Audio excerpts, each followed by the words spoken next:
Hi! One of the last times I showed you how I made my kids a slide. Today, let me show you how I built this awesome sandbox. Let's make it happen. So, I'm starting by getting myself some raw material. And what I've got is 3 boards, each 15 centimeters or 6 inches in width. And that will constitute the height of a sandbox. My work begins by cutting the wood into the sections of required length. And please see the description of this video where I outline all the dimensions.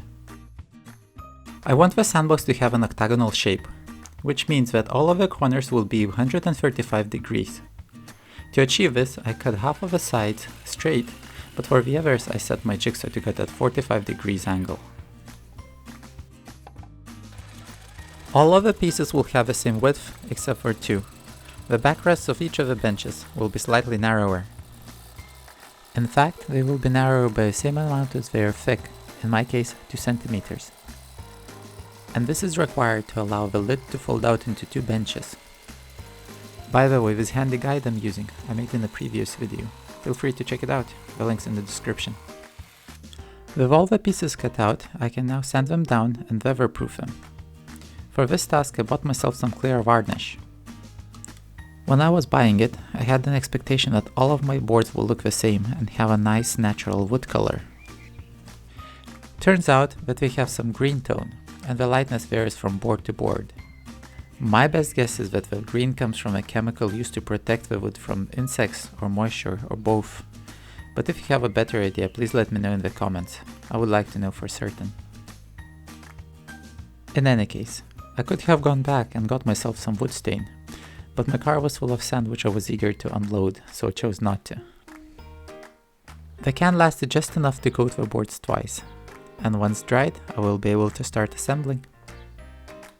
In the meanwhile, I can prepare myself some corner brackets. As I mentioned earlier, the corners of my sandbox will be 135 degrees each, and even though such corner brackets are readily available, it's much cheaper to buy the regular ones and bend them out a little bit.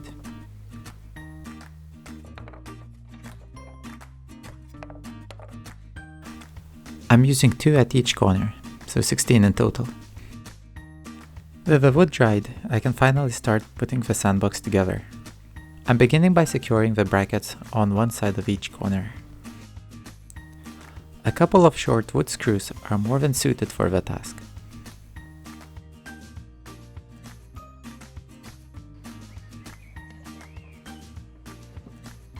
It doesn't take long, and with all the wood screws in place, I have the walls of the sandbox all standing up. One little thing to take care of though. The extruding edges can be easily taken away by a handsaw. Some varnish I spared in anticipation of this, and we can move on to the next step, which is adding the bottom. And I want some sort of a bottom to keep the weeds out. Anything light will do. I'm using some gardening membrane. Stapling it under tension gives the structure plenty of strength.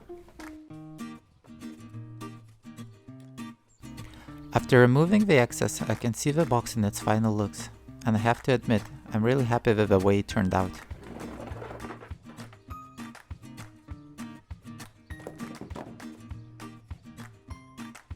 Okay, so onto the lid.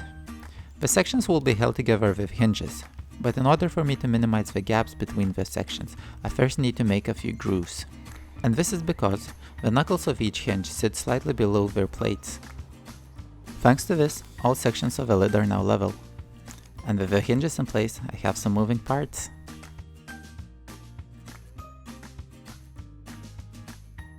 And not just moving, but folding into a bench. Oh, that really makes me proud.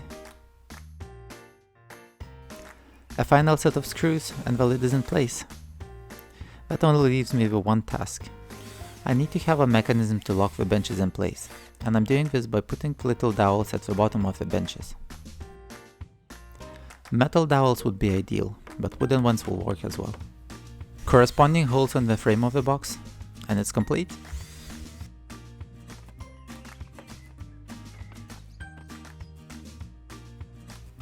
Let's fill it up. 120 kilograms or 264 pounds of sand should do the trick.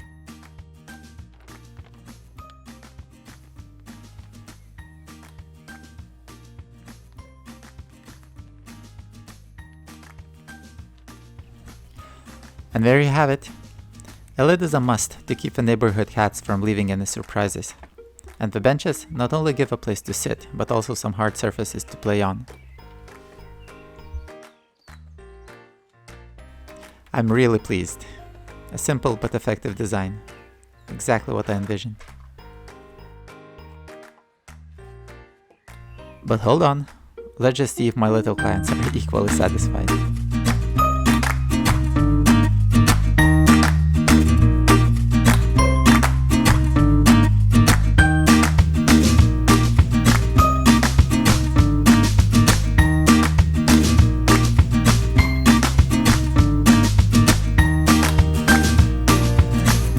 They must enjoy themselves if you're back time and time again.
It warmed my heart to see those two play together, so I'm really happy that my builds put smiles on their faces.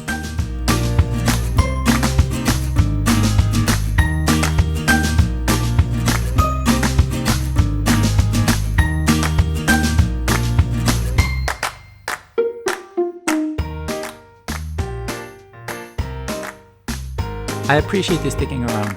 If you enjoyed this project, go ahead and check the slide video and the amount of fun the boys had. Thanks again for watching. Like, subscribe, and I'll see you next time.